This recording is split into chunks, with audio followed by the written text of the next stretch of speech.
Assalamualaikum warahmatullahi wabarakatuh. Perkenalkan, nama saya Ana Omeri dengan NPM 6022210020. Di sini saya akan menjelaskan mengenai psikoedukasi pada anak yang mengalami kesulitan belajar disleksia. Ada topik pembahasan yang akan kita bahas. Di sini ada 5. Yang pertama, latar belakang dari kasus anak disleksia. Lalu yang kedua, ada definisi kesulitan belajar pada anak disleksianya. Lalu yang ketiga, ada contoh kasusnya. Yang keempat, ada pencegahan atau penanganan kasus disleksia menggunakan teori belajar yang saya ambil, yaitu perspektif kognitif.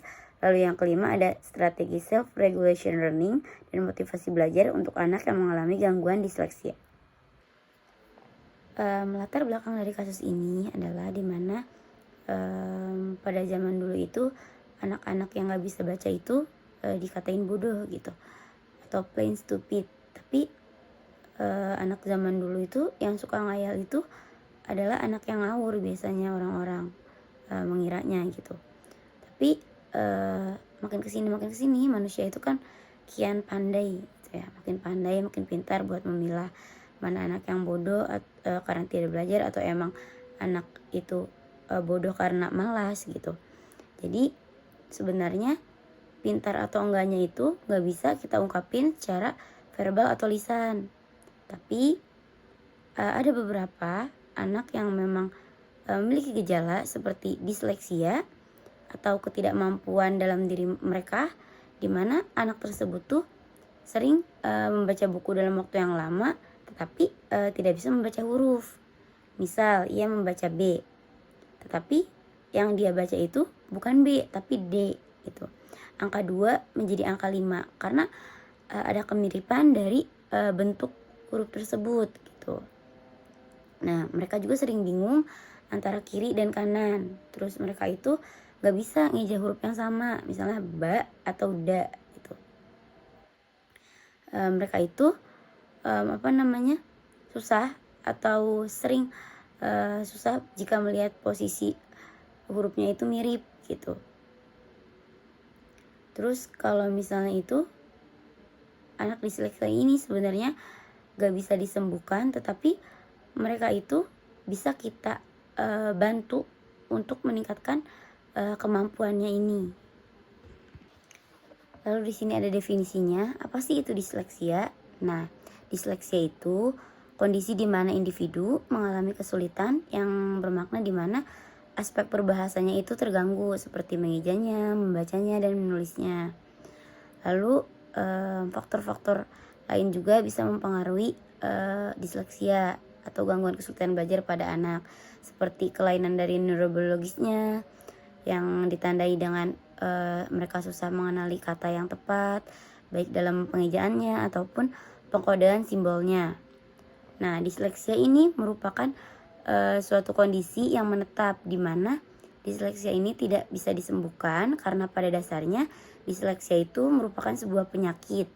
Namun kondisi kelainan biologis ini atau ketidakmampuan pada anak ini bisa menghilang atau berkurang pada saat dewasa. Ini terjadi karena individu tersebut berhasil menemukan solusi dan mengatasi keterbatasan disleksia tersebut. Tetapi ini membutuhkan metode dan penanganan yang tepat.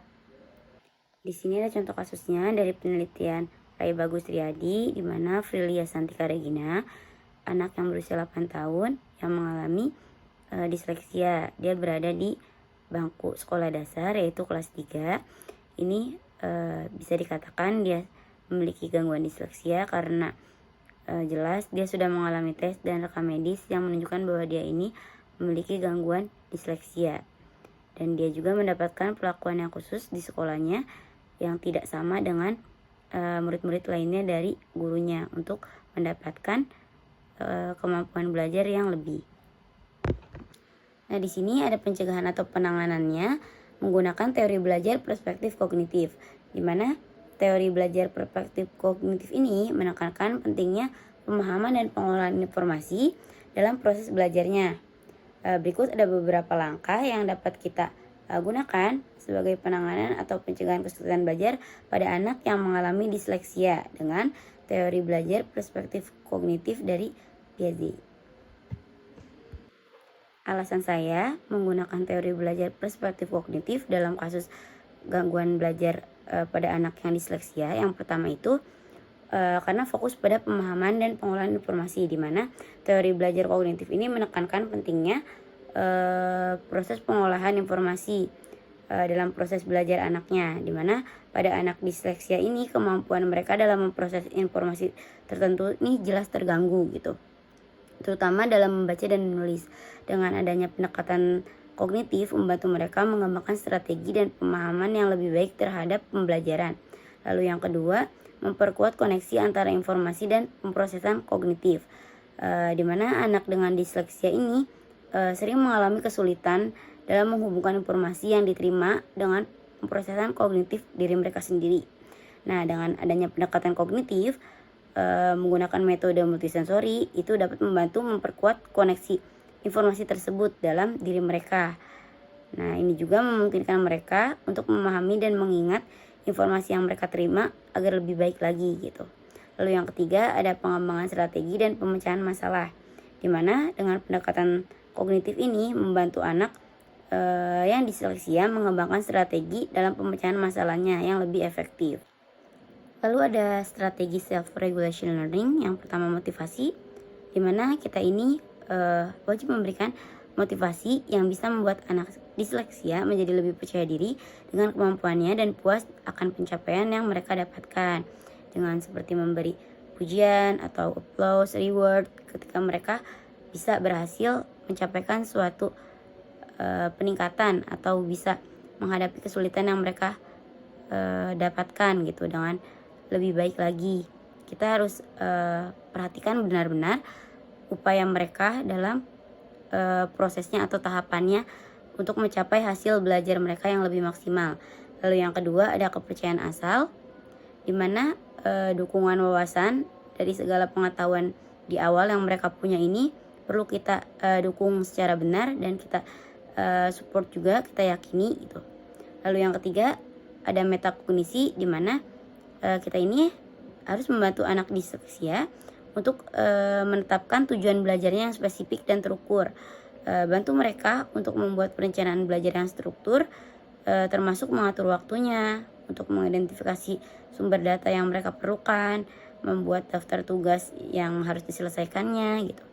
Dan kita ini harus memantau dan memberikan penilaian juga pada diri mereka, di mana hal tersebut ini bisa membantu dalam kemajuan belajar mereka sendiri. Misalnya menggunakan jurnal atau daftar periksa, bantu mereka untuk mengidentifikasi dan mengevaluasi kesulitan belajar yang mereka hadapi, serta membantu mencari solusi alternatifnya. Lalu yang keempat, ada strategi belajar. Nah, di mana kita ini harus mengajari anak disleksia untuk menggunakan berbagai strategi belajar yang efektif, seperti membuat catatan, membuat ringkasan, penggunaan teknik visualnya, multisensorinya, dan menggunakan mengorganisir segala informasi atau skema peta pikiran untuk anak disleksia. Itu mempermudah mereka dalam belajar gitu. Lalu yang kelima, ada pengetahuan sebelumnya atau pure knowledge, di mana dengan adanya pengetahuan yang sebelumnya ini bisa membantu untuk mendorong mereka merefleksikan proses belajar mereka, termasuk mengidentifikasi apa yang telah berhasil mereka lakukan, lalu apalagi yang perlu mereka perbaiki. Dan kita juga mengajari mereka untuk melakukan evaluasi diri terhadap kinerja belajar mereka dan mengidentifikasikan langkah-langkah perbaikan selanjutnya agar kesulitan belajar yang mereka hadapi dalam proses belajarnya ini akan lebih baik dan lebih bisa maju untuk kedepannya. Lalu ada strategi motivasi untuk belajarnya. Yang pertama itu ada self-evaluasi, di mana kita ini bisa memberikan tantangan yang memungkinkan mereka untuk mengembangkan keterampilan dan merasa terpacu untuk mencapai hasil yang lebih baik. Berikanlah tantangan yang sesuai dengan kemampuan mereka. Lalu yang kedua ada attribution, di mana kita ini dapat membantu anak yang disleksia untuk menetapkan tujuan belajar yang spesifik dan terukur. Lalu arahkan juga mereka dengan hal-hal yang sebab akibatnya jelas. Nah, pastikan tujuan tersebut realistis dan dapat dicapai. Lalu kita juga bisa mengajak mereka untuk membuat daftar dalam tujuan jangka pendek dan jangka panjangnya. Dan kita bisa memberikan penghargaan atau hadiah kecil setiap kali mereka mencapai tujuan tersebut. Lalu yang ketiga ada goal orientation, di mana kita ini bisa mendorong anak disleksia ini untuk mengembangkan rasa percaya dirinya dengan kemampuan yang mereka miliki dan fokus pada kelebihan mereka serta membantu mereka mengenali potensi yang ada dalam diri mereka sendiri dan menghadapi kesulitan belajar yang mereka punya dengan memberikan pujian. Lalu kita juga bisa mengarahkan apa yang menjadi tujuan mereka, atau kita bisa untuk lebih memahami mereka dengan mengenali minat bakat mereka dan apa tujuan dari mereka ini. Lalu yang keempat ada intrinsic motivation, di mana kita ini bisa menanyakan keinginan dari diri mereka sendiri untuk minatnya apa, dan bisa menggunakan hal tersebut sebagai motivasi belajar dalam diri mereka, di mana kita juga bisa membantu mereka menemukan hubungan antara materi pelajaran yang mereka minati dengan keinginan mereka sendiri. Dan intrinsic motivation ini bisa dari dalam diri mereka dan mereka sendiri yang bisa. Jadi diri mereka harus memiliki motivasi yang sangat kuat untuk maju dan bisa untuk menghadapi kesulitan belajar, baik dari membaca, mengeja, ataupun lainnya yang mereka miliki. Berikut ada daftar referensi bahan bacaan yang saya gunakan untuk materi psikoedukasi pada anak disleksia. Sekian pemaparan psikoedukasi pada anak yang mengalami kesulitan belajar disleksia. Semoga dapat bermanfaat dan bisa dipahami.